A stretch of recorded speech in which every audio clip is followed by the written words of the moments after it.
एक गांव में दो दोस्त रहते थे। एक का नाम मोहन और दूसरे का नाम सोहन था। दोनों में बहुत ही गहरी मित्रता थी। मोहन बहुत ही धार्मिक व्यक्ति था। वह हमेशा ईश्वर की भक्ति में लगा रहता था, जबकि सोहन बहुत ज्यादा मेहनती था। एक बार दोनों ने एक जमीन लेकर उसमें फसल उगाने के बारे में सोचा, जिसके बाद वह एक अच्छा सा घर बनाना चाहते थे। इसके बाद दोनों दोस्तों ने खेत खरीद लिया। सोहन दिन रात खेत में मेहनत करता और मोहन बैठकर फसल अच्छी होने के लिए ईश्वर से प्रार्थना किया करता। इसी तरह से समय बीतता गया और कुछ दिन बाद फसल पक गई। फसल पकने के बाद उसकी कटाई करके उसे बाजार में जाकर बेच दिया। इसके बाद उन्हें अच्छा पैसा मिला। इस पर सोहन ने कहा कि इसमें से मेरा ज्यादा हिस्सा है, क्योंकि मैंने दिन रात एक करके खेत को खाद पानी देकर फसल उगाई है।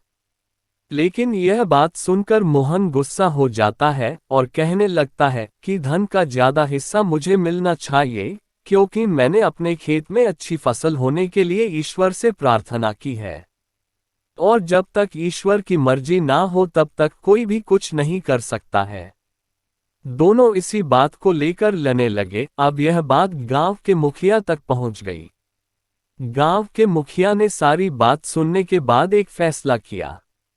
मुखिया ने दोनों दोस्तों को चावलों की एक एक बोरी दी, जिसमें चावलों के बीच छोटे छोटे कंकड़ मिले हुए थे। मुखिया ने कहा, इस चावलों की बोरी को घर ले जाओ और इसमें से सुबह तक चावल और कंकड़ अलग अलग करके लेकर आओ, फिर मैं सुबह फैसला करूंगा कि फसल का ज्यादा धन किसको मिलना चाहिए। दोनों अपनी अपनी चावलों की बोरी लेकर घर चले गए। सोहन अपने चावलों की बोरी को खोलकर उसमें से कंकड़ अलग अलग करने में लग गया।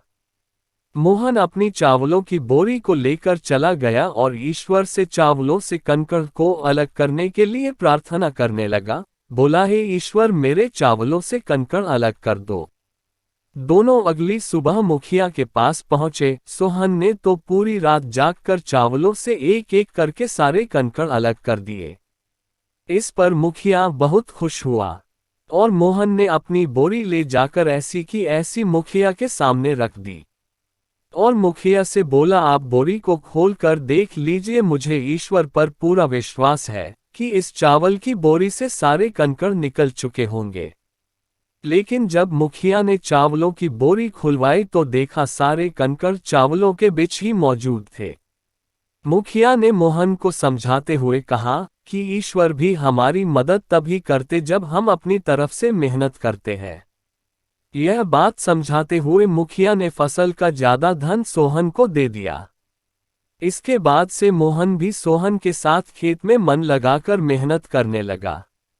इस बार इनके खेत में और भी ज्यादा अच्छी फसल हुई। दोस्तों, यह कहानी हमें सिखाती है कि हमें कभी भी पूरी तरह से ईश्वर के भरोसे पर नहीं बैठना चाहिए, क्योंकि ईश्वर भी हमारी सहायता तभी करते हैं जब हम अपनी तरफ से मेहनत करते हैं।